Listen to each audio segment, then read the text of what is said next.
From the Samson Production Studios in the heart of Hazleton, Pennsylvania, it's your News 13.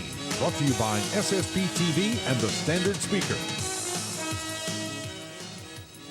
Coming up right now on News 13, a man is shot several times overnight along a Hazleton city street. Now the search is on for the person who pulled the trigger. Do police know who the shooter is? Good evening and thanks so much for joining us, everyone. I'm Kristen Bazinski. Shots rang out Thursday night along a Hazleton city street, and this time a 25-year-old man was hit with bullets several times. The shooting happened near North Locust and West 11th Streets just before 11 p.m. News 13 talking with neighbors who tell us they heard about 5 to 6 gunshots but stayed in their homes out of fear. Then shortly after, they saw police in the area with flashlights collecting evidence and talking with people about what had happened.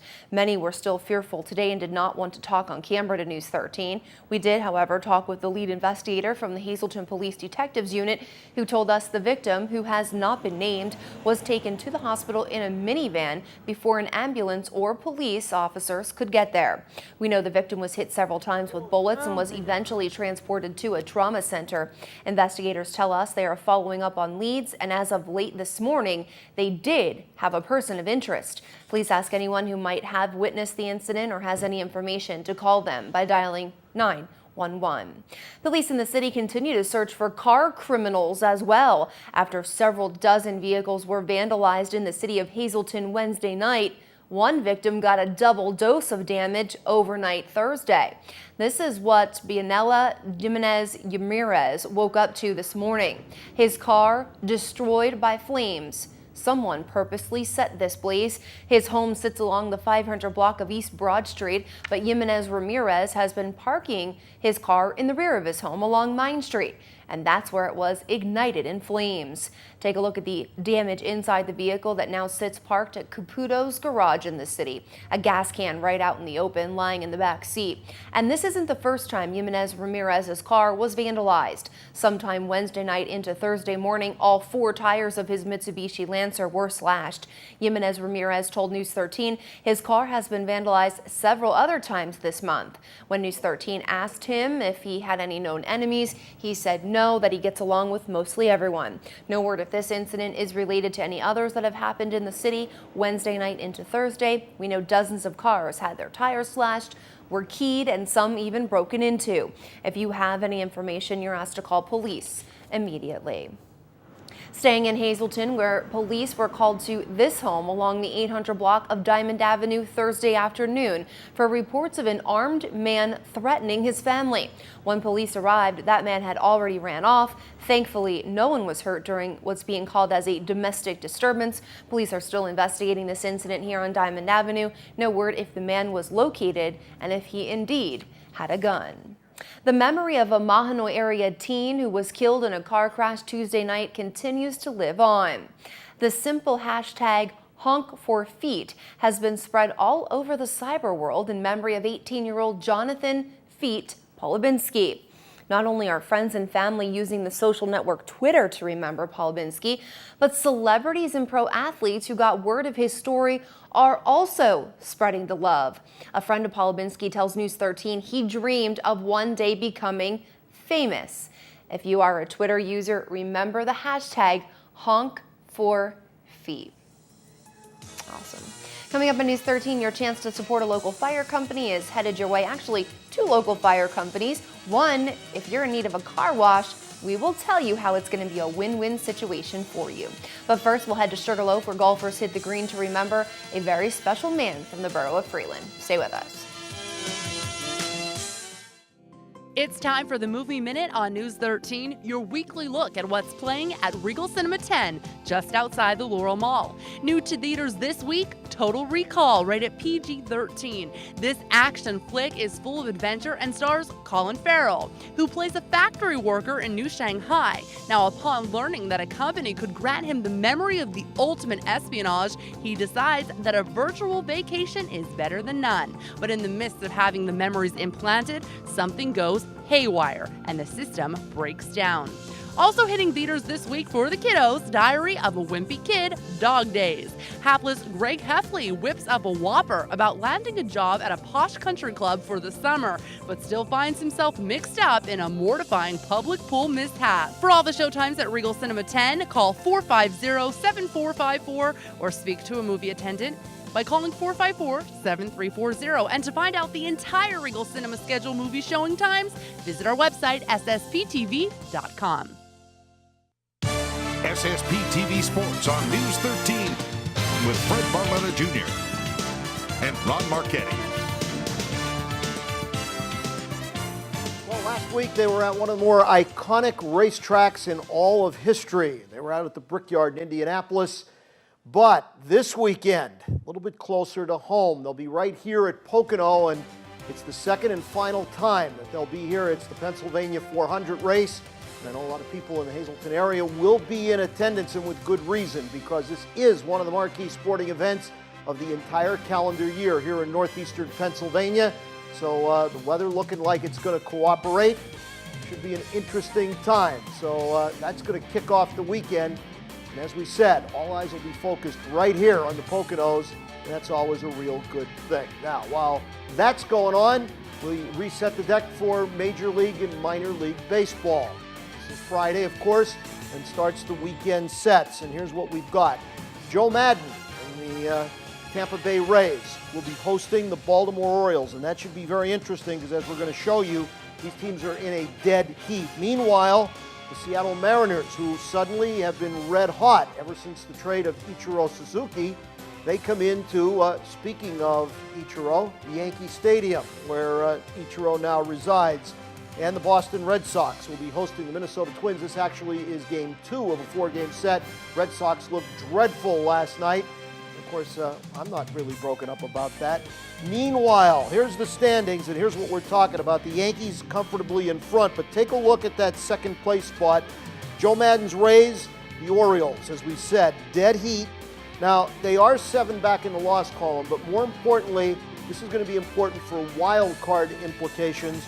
So you got to really take a look at that. The Red Sox, well, they just keep floundering, and you see the Blue Jays at the bottom of the pack. Let's switch over to the National League, where the Fightin' Phils come home, and they're going to take on the Arizona Diamondbacks tonight. Joe Blanton, who is not a member of the Baltimore Orioles, that trade fell through at the deadline. That starts tonight a little after 7. The first place Nationals, they host the Miami Marlins, and that'll actually be a double dip. So my mistake there, that one already underway. Shame on me. Meanwhile, the Mets are out on the left coast. They go from San Fran down to San Diego. That'll be R.J. Dickey on the mound tonight. Now, there's the standings. Washington's lead shrinking. Atlanta closing in on them. Meanwhile, the Mets still under 500 after their great start, and the underachieving Marlins and Phils, they're rounding out the pack. As far as minor league baseball, Russ Kanzler took the collar last night, and Kanzler doesn't hit. Well, his Columbus team usually doesn't fare well. They got upended 8-2 by the Norfolk Tide. Meanwhile, Kyle Landis stayed in the bullpen because his Akron team, they didn't need him last night. You see the final right there. They're playing Portland. Both of those series continue into the weekend. So where do you want it, folks? Baseball, little NASCAR. We've got it all. And for those that are waiting for football, training camp starts. NFL Hall of Fame weekend. It's getting there. And tonight we're brought to you by our friends at Stripes and Strikes.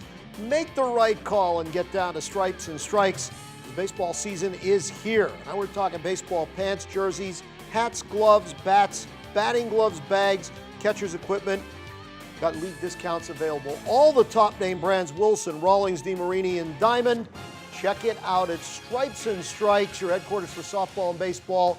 Look for the big green awning down across from Gianetti's Best Western on Route 309 in Hazleton. August 3rd, the first Friday of the month. Hi, everybody, and welcome to Short Shots. Let's review.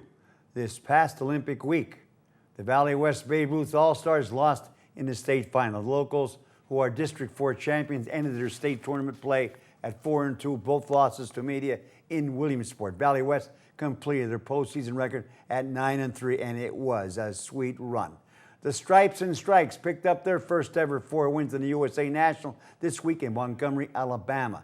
The S&S girls have advanced. Michael Phelps won his 19th Olympic medal to become the most decorated Olympic athlete of all time. His 19th medal was a gold one after he anchored the 4x200 meter freestyle relay.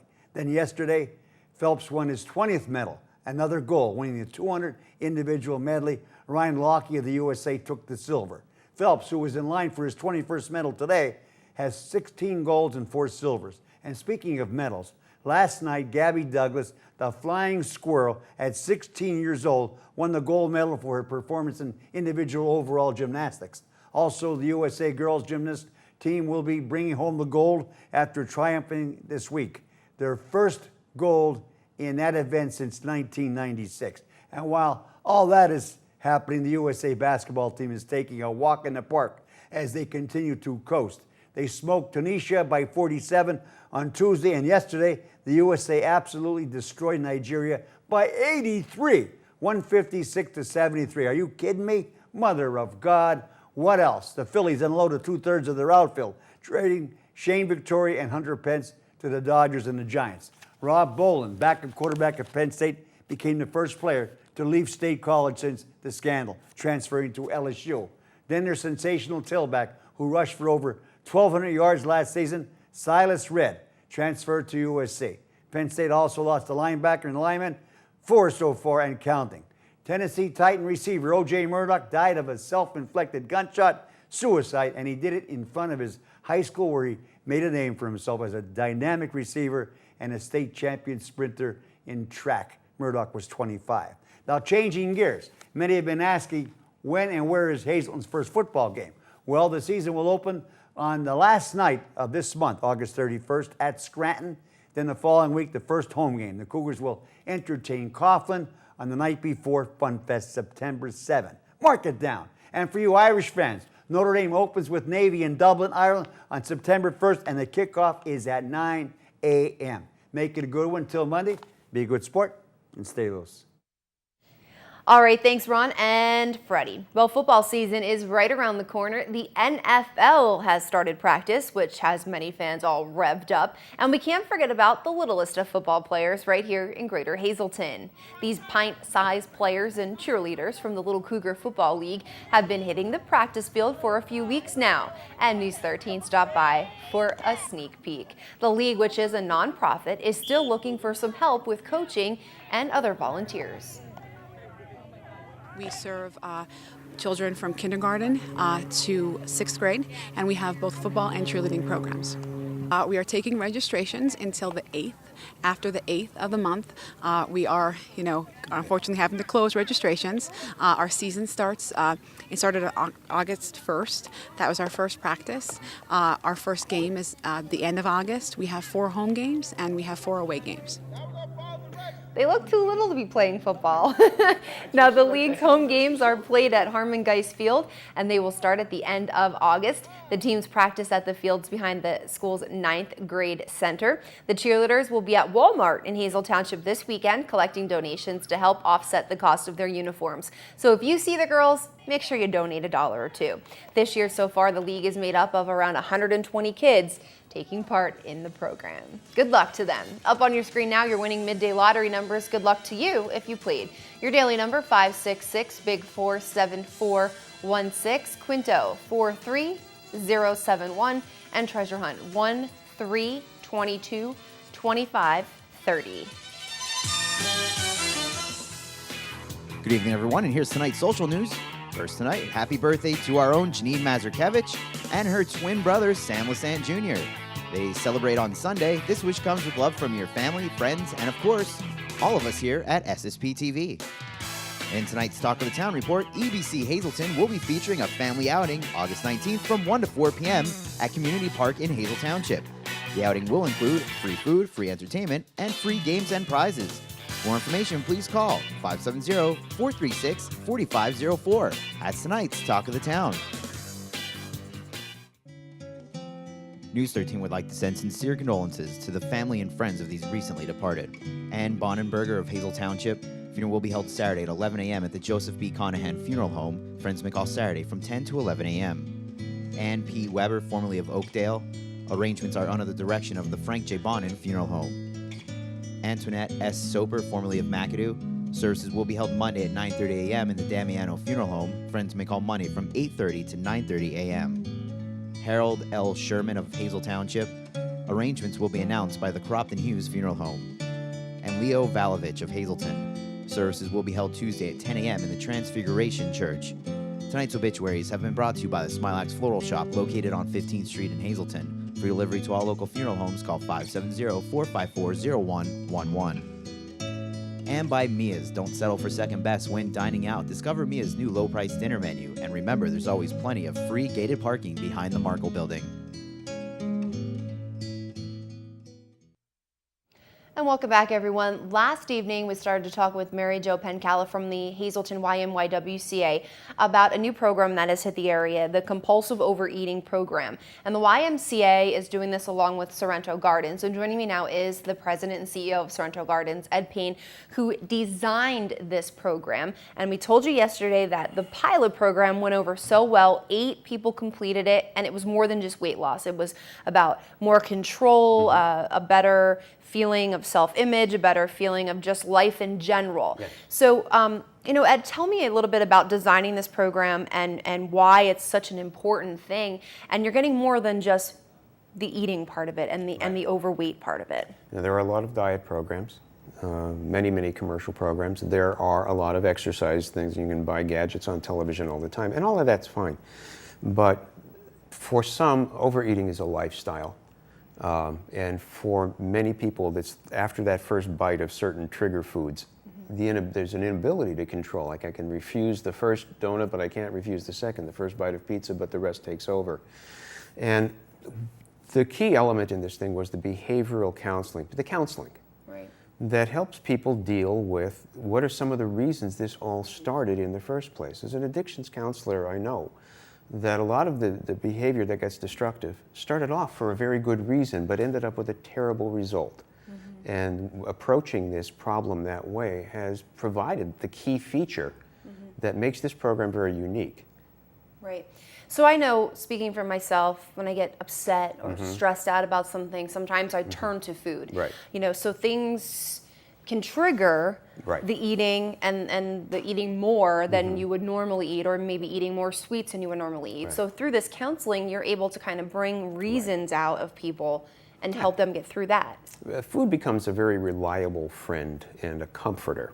It doesn't judge them. It's there whenever they want it to be. It provides the relief that the individuals seek, and so it's doing something for that they're not able to do with themselves. If it's the frustration, which was a great deal, especially among the women that we had in the group, if it was the anger that I don't get to express, if it's the burden they felt that they were carrying, as be available, be pretty, don't lose your temper kind of things. There's a lot of frustration and a lot of pain and the need to feel like in control of something. Right. And so the counseling piece, along with a wonderful exercise program so this is done under the aegis of the Y, and also the really talented and super enthusiastic dietitian Ruth Wimsatt-Jones, who you're going to get to meet. We put together this 3-part thing that worked really just wonderfully for the people who were there. And it was the key. The key piece here was the unique feature that we brought all of it together under one roof. Right. And right now we completed the pilot program, and next is the program's going to go into full force now. So now you're accepting Now we're people. accepting applications into the program at the Y. People can access it through the Y, because we're basing it out of the Y. And the nice thing about this is obesity is a clinically diagnosable condition, and we've provided physicians with their own brochure. So that if they write a script prescribing it, the individual may be able then to send it to their major medical for reimbursement. Right. And that way the cost of the program is reduced to virtually nothing. The person gets all of the benefits. And people need to realize, we could talk about this for so much longer, but people need to realize that, you are an alcohol and drug counselor, but food can act as a drug. It can act, you become addicted to it. I'm an addictions counselor. Right. Along with being a licensed social worker. And so, I mean, addictions are to a wide variety Right. of things. I mean, gambling can take over a person's life in nothing flat. Food is certainly another one. Some individuals, when they get gaming Right. online, are unable to stop. And believe it or not, it's the same trigger areas of the brain that need to be dealt with. Right. And in the end, after arresting that, the counseling is still the same. All right, Ed, thanks so much for joining us. Next week, as you said, we are going to meet the dietitian who's involved, Ruth. She's going to be with us on Tuesday here on News 13. But again, it's a compulsive overeating program. You can get in touch with the Hazleton YMYWCA if you'd like more information. And then from there, you can go on, and if you're involved in it, you can talk with Ed and get a little counseling and help out with maybe some of those inner demons that you're feeling when it comes to eating and being overweight. Thanks, Ed. Thank you so much. Thank you.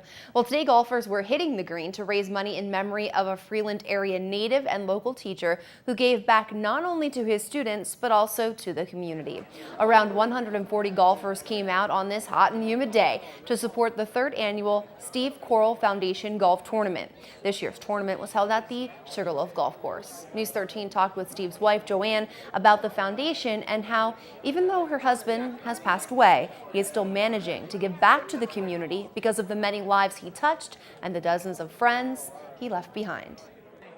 Well, the Stephen Coral Foundation was started back in 2010 in memory of my husband, who was a great community-minded volunteer in the Freeland area.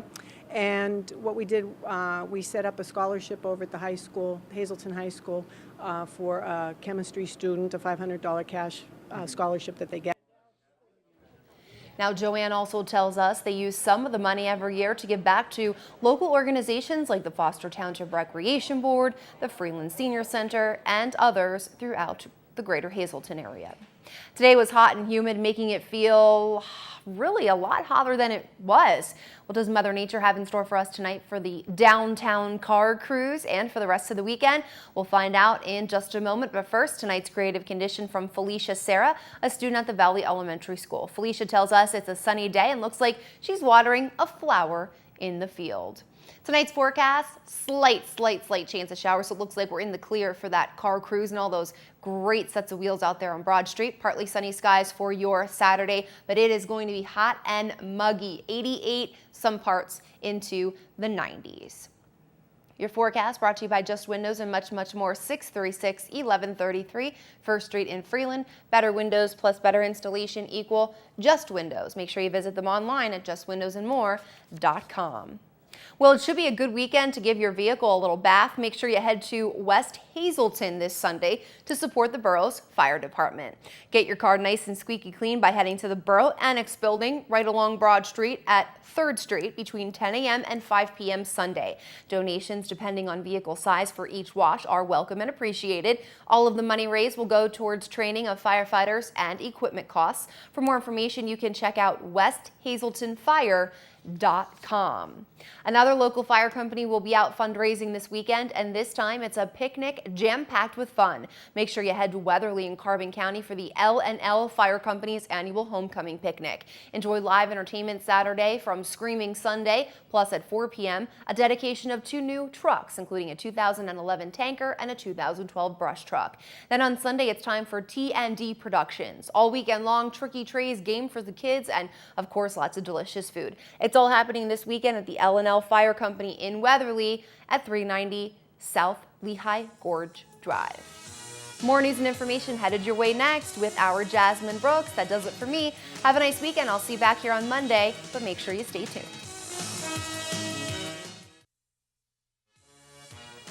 Parents, listen up. Hazleton city officials are cracking down on youngsters being out late at night. And now a crackdown on the city's curfew is in place, and fines will be handed out to those who are found in violation. More right now on News 13. From the Samson Production Studios in the heart of Hazleton, Pennsylvania, it's your News 13. Good afternoon, and thanks so much for staying with us tonight. I'm Jasmine Brooks. Parents, you may want to start keeping an extra eye on the clock because Hazleton city officials are cracking down on curfew, and your kids must now be off the streets at a certain time. The city parks curfew ordinance used to state that city-owned property like parks and playgrounds were off limits to children under 18 from dusk till dawn. But now a curfew of 10 p.m. has been set. Hazleton City Council President James Perry says the ordinance was revised on Wednesday, establishing the 10 p.m. time. Curfew 10 o'clock, and that was the question of dusk to dawn. That would be the time frame on being at the playground. That was always an issue with some of the members who weren't sure what dusk to dawn meant. Before, I believe there was like 5 to or 8 o'clock. I forget what time it was, 5 to 9. So you could have been down there all hours of the day, and they couldn't do much with that. So he wanted something that would have more bite to it. Those who are found hanging out at city parks, playgrounds, and other specified city properties after 10 p.m. will be slapped with a $50 fine and even face arrest if the fine isn't paid within 10 days. The only exception is for those children who are occupied by a parent. Something else being cracked down in the city: homeowners and renters who do not take care of the sidewalk in front and near of their homes. City code enforcers say it is the homeowner or renter's responsibility to make sure that there are no weeds or grass growing out of sidewalks. And if so, it needs to be taken care of, or you will be faced with a $25 fine for the first offense. Moving on tonight, one state representative was in the area Friday listening firsthand to the concerns of the people she serves. News 13 stopping by the community center in West Hazleton Friday afternoon, where State Representative Tara Toohill spoke to her constituents as part of her legislative coffee break series. Friday's big topics: welfare fraud and property tax reform. Representative Toohill holds these gatherings to find out what issues impact local communities. She also shares what's happening in Harrisburg. You can join Representative Toohill for her next legislative coffee break Tuesday, August 7th from 9 to 10:30 in the morning at the Hazel Township Common Buildings, or catch her from 11 to 12:30 at the Butler Township Senior Center. After a long debate, it looks as though our area is one step closer to welcoming a new cargo airport for planes. The Schuylkill County Zoning Hearing Board granted a special exception request, giving a thumbs up to the cargo airport that would be built on land in East Union, Klein, and Hazel Townships. But some conditions are a must. Gladstone Partners LP from Pittsburgh will take on the project that must include a new roadway built from Interstate 81 to the airport, plus a separate exit from the interstate. Attorneys representing East Union Township plan to appeal this decision. Shots rang out Thursday night along a Hazleton city street, and this time a 25-year-old man was hit with bullets several times. The shooting happened near North Locust and West 11th Streets just before 11 p.m. last night. News 13 talked with neighbors who said they heard about 5 to 6 gunshots but stayed in their homes out of fear. Then shortly after, they saw police in the area with flashlights collecting evidence and talking with people about what had happened. Many were still fearful today and did not want to talk on camera to News 13. We did talk to the lead investigator from the Hazleton Police Detectives Unit, who told us the victim, who has not been named, was taken to the hospital in a minivan before an ambulance or police could get there. We know the victim has been hit several times with bullets and was eventually transported to a trauma center. Investigators tell us they are following on leads, and as of late this morning did have a person of interest. Police ask anyone who may have witnessed the incident or has information to call them by dialing 911. Plus, are you a fan of the Olympics? If you are, you just might be learning about one Olympian that actually is a native of Drums. That and so much more news headed your way. Stay with us.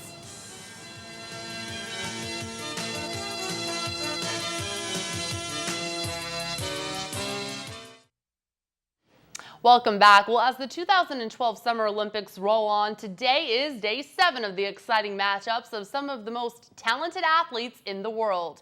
Right now, we are tied with China for the most gold medals, while most of us love to watch Michael Phelps swim to victory and the U.S. gymnastics team tumble their way to gold, there are some athletes competing who hail from Northeast Pennsylvania, one who grew up right in drums. This is the second Summer Olympics for 22-year-old Casey Eichfeld, who grew up in drums and now lives in North Carolina. Casey keeps his friends, family, and fans updated on his progress over in London through a Facebook page and also on Twitter. Casey placed 11th in the world at the Beijing Olympic Games and was hopeful for the 2012 London Games. As many cheered him on from right here in Greater Hazleton, the Olympic run for the drums native came to an end on Sunday, but not without Casey giving it his all. Eichfeld was unable to move on to the semifinals in the men's canoe single heats.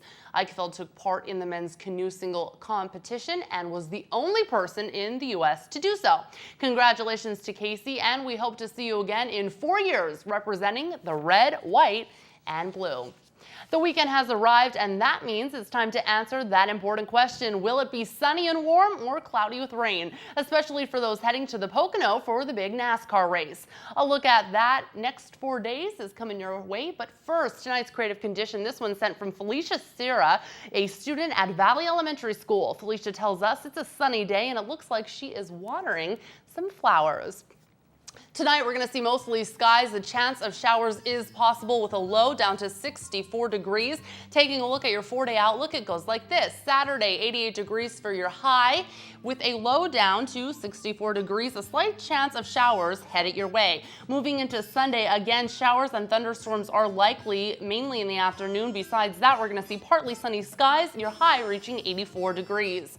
Monday, a chance of showers and thunderstorms possible once again, mostly cloudy skies with a high near 78 degrees. And finally, your Tuesday, sunshine all around with a high near 80 degrees. Your forecast tonight brought to you by Valley High Drive-In. They're located on Route 93 in West Hazleton. It's a perfect day for ice cream. They also have food and so much more. Of course, they are now opened for the summer season.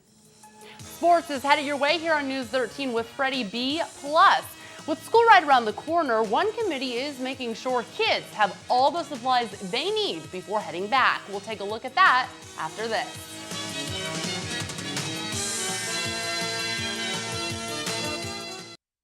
In just a few weeks, students will head back to school for the start of a brand new year. It's important they start off right by having all the supplies they need. And for those families who could use a little extra help, one local committee is providing just that. News 13 stopping by Cassatt's Cafe in Hazleton, where the newly reformed Hazleton chapter of Power was holding a social, all to benefit the United Way of Greater Hazleton's Smart Start school program.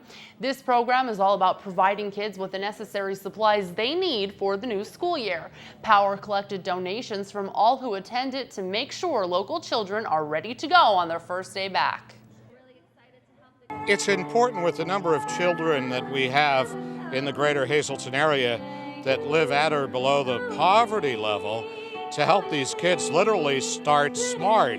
The name of the project, because it's proven that children that start smart have the necessary supplies on day one will, number one, do well in school, and maybe even more importantly than that, won't be bullied or humiliated by their peers because they don't have what they need from the get-go. What's happening, we're getting more and more requests for items, so having another group in the community, a very powerful group, come behind us is very special because it opens up to many more people to understand what the need is and help us meet that need for the youngsters in the community. The Start Smart School project is still in need of supplies of all kinds, from pencils to backpacks. You can help send local children back to school prepared. Monetary donations are also being accepted to help out. Contact the Greater Hazleton United Way. That's going to do it for us. Thanks so much for making us a part of your day. You can catch this newscast again with a rebroadcast throughout tonight, or go to our website, ssptv.com. There you will find everything Greater Hazleton and beyond, just a click away. Have a great weekend, everybody. On behalf of your News 13 team, be safe. We'll see you Monday.